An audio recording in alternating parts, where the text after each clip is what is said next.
all this news is a win for Justin, you would say, correct?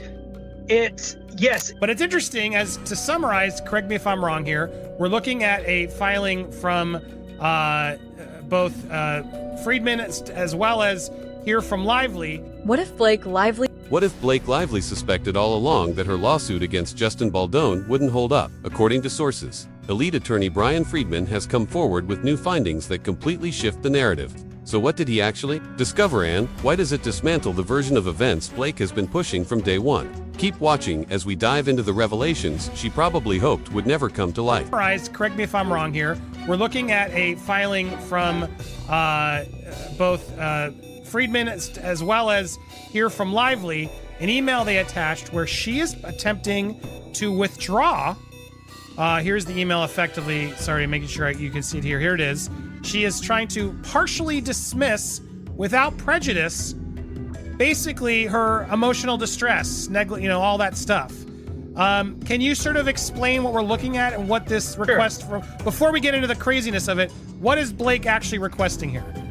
Sure. So Blake has a bunch of legal theories or claims in her current complaint, and at any point she can dismiss one or a combination of them as she sees fit.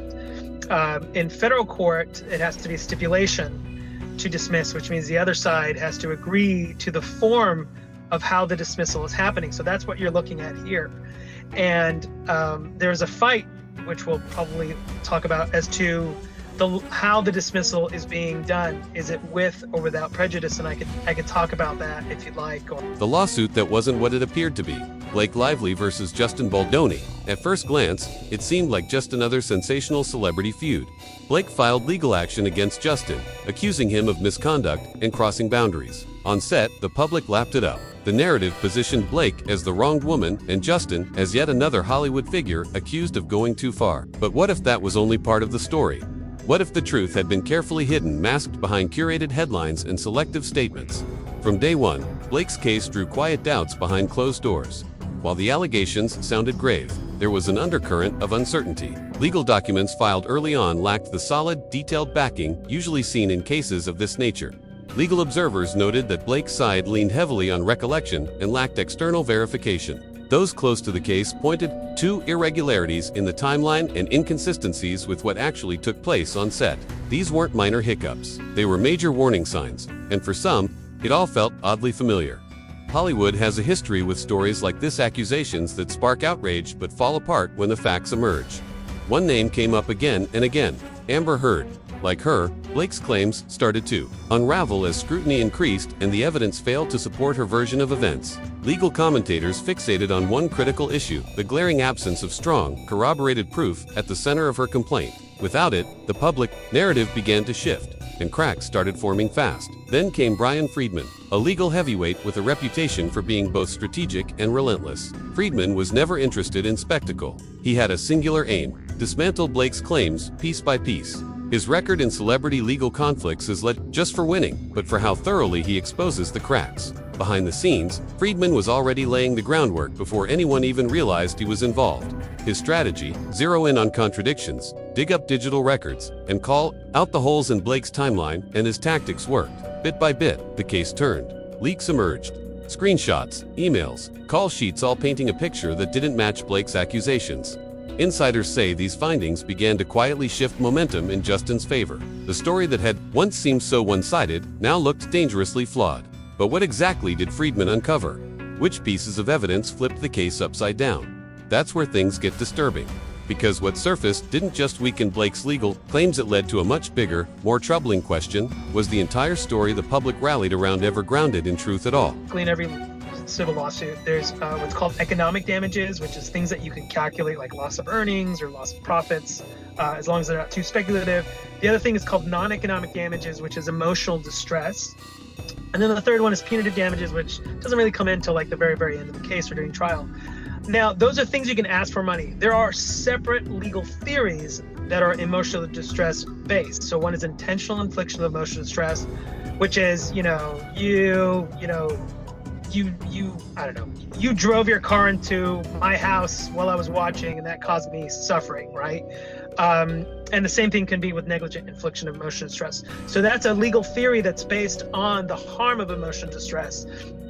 But that doesn't mean she can't ask for the non-economic damages through the other remaining claims, such as harassment or hostile work. When Bryan Freedman steps into a legal storm, Hollywood doesn't just take notice, it braces for impact. The moment his name is attached to a case, everything changes.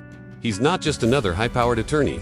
He's the game changer, the fixer who doesn't just navigate crisis, he flips the script entirely. And when he entered the fray between Blake Lively and Justin Baldoni, the industry held its breath. Known for his aggressive but calculated style, Freedman doesn't tiptoe around drama, he goes straight for the pressure points.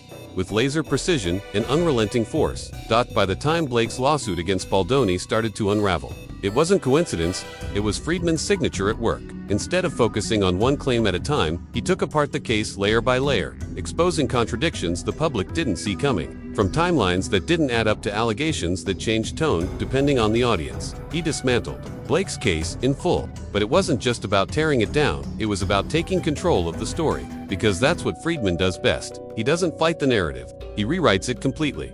This wasn't new for him. Those who've watched him work know this is classic Freedman.